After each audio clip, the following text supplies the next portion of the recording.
Assalamualaikum warahmatullahi wabarakatuh. Perkenalkan, nama saya Vinod Kanna dari Kampus Politeknik Ati Makassar, jurusan Teknik Manufaktur Industri Agro, NIM 18 TMIA 353. Pada kesempatan kali ini, saya akan menjawab soal dari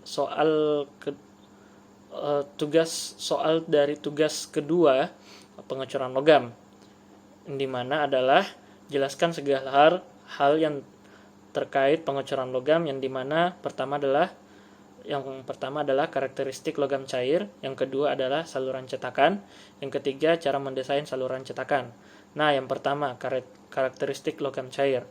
Karakteristik logam cair itu adalah sebuah logam yang dimana adalah logam dipanaskan terlebih dahulu hingga mencair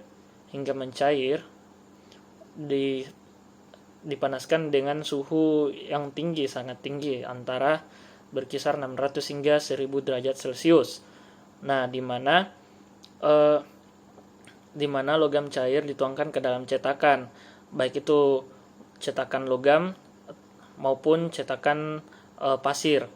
Nah, yang dimana logam cair dituangkan ke dalam cetakan, yang dimana melewati cawan tuang atau pouring cup, lalu melewati saluran turun atau spur, kemudian saluran turun dasar atau spur base, lalu pengalir atau runner,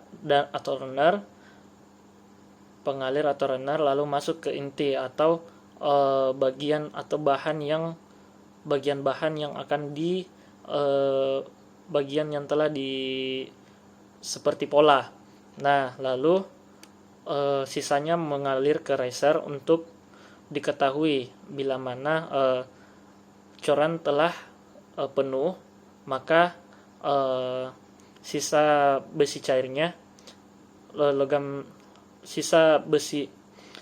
logam cairnya akan menguap. Nah, ketika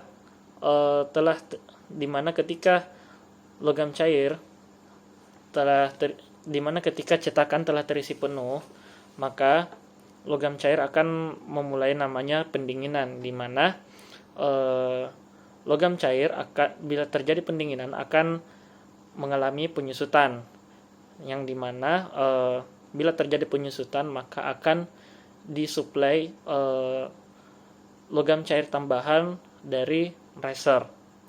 Nah, yang kedua, saluran cetakan. Nah, saluran cetakan terbagi dari beberapa bagian. Yang pertama adalah cawan tuang,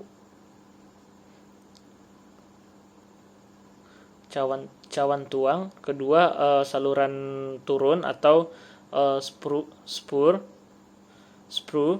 ketiga adalah saluran turun dasar atau spur base, keempat yaitu adalah pengalir atau runner, kelima adalah pengalir tambahan, lalu saluran masuk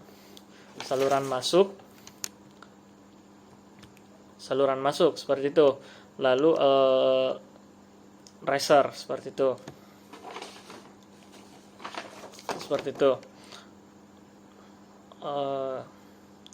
Yang dimana pada cawan tuang yaitu merupakan tempat awal masuknya logam cair. Nah, ketika logam cair turun, dia akan masuk ke dalam saluran turun, lalu menyentuh saluran turun dasar atau spur base. Kemudian ketika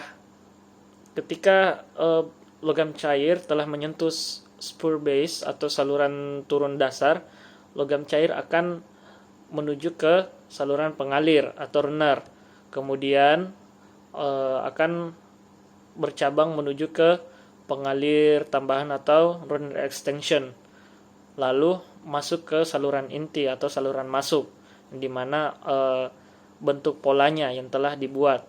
Nah, lalu ketika telah penuh, logam cair akan menguap menuju ke riser seperti itu. Nah, soal yang ketiga yaitu cara mendesain saluran cetakan.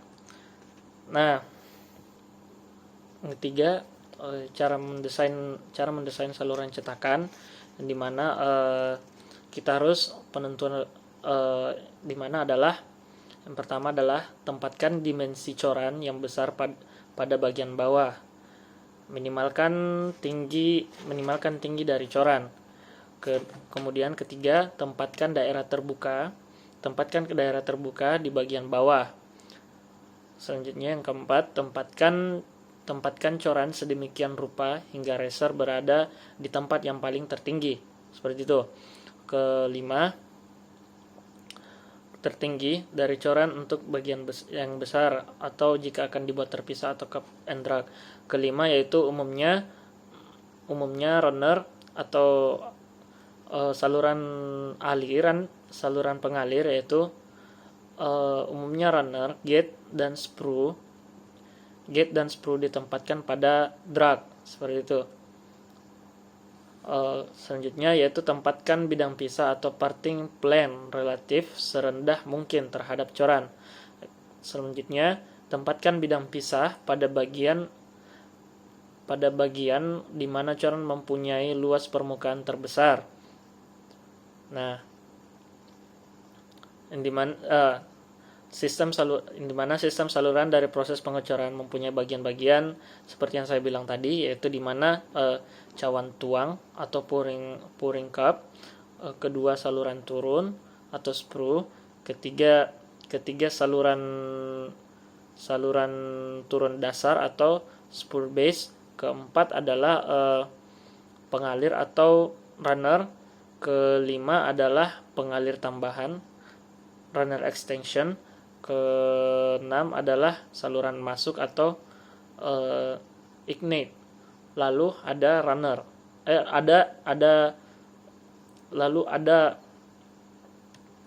Lalu ada ini, apa lagi namanya? Lalu ada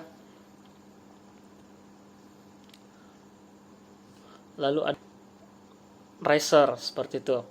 Nah, sekian dari saya. Assalamualaikum warahmatullahi wabarakatuh. Terima kasih.